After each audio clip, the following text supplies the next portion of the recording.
Hey everybody, I'm back. So today I'm going to talk about some things that you can make with your groceries that you buy, just your basic staple groceries like I showed you last time in part 1.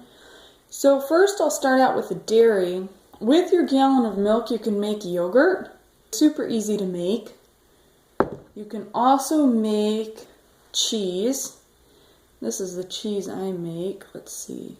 It's kind of like cottage cheese, but a little drier. You can use that on things like tacos or spaghetti. So now we'll go to the breads.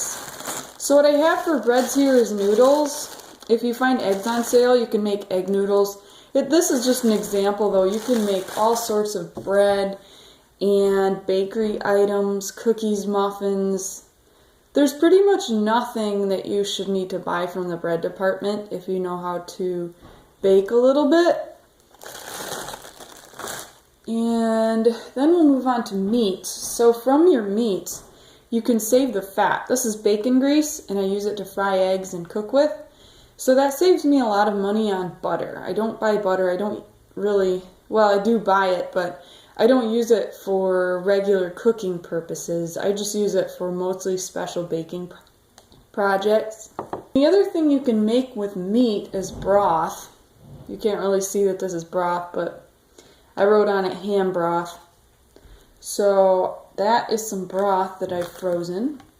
Now we'll move on to produce. Green onions are something you can regrow. So these have already been regrown and recut several times. I use those for soup and pretty much anything you'd put an onion in. So I'll just snip the top off this and use it, and it'll grow right back. You can see there's some little spears growing up there. Another thing I like to do is make sprouts. So these are my sprouts. These are lentil sprouts. You can make almost any kind of sprout.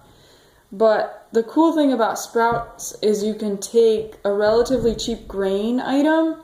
So for example, lentils. And I started with less than an inch of lentils in here, and it expanded to the whole jar.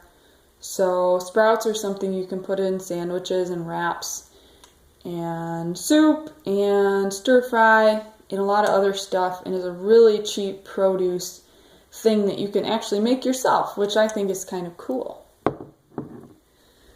So then I've got some pineapple here. I showed you guys last week how I use my pineapple.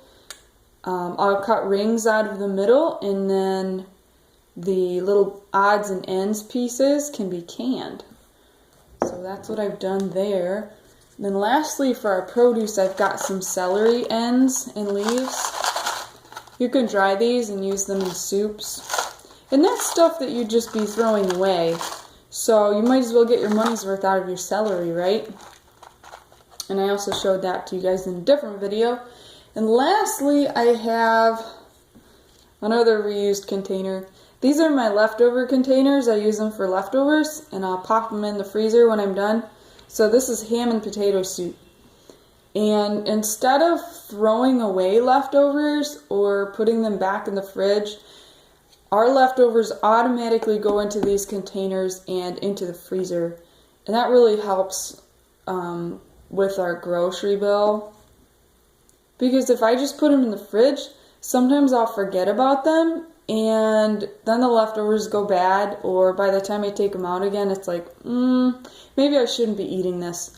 So reusing leftovers really helps. So these are some ways that you can start out with those basic groceries that I talked about in part 1 and extract more value out of them. And that will really expand your grocery budget. Yes, it does take some time, but if you're trying to eat on a really extreme budget, that's your option. You just have to spend time cooking. So that's what I've got for you guys today.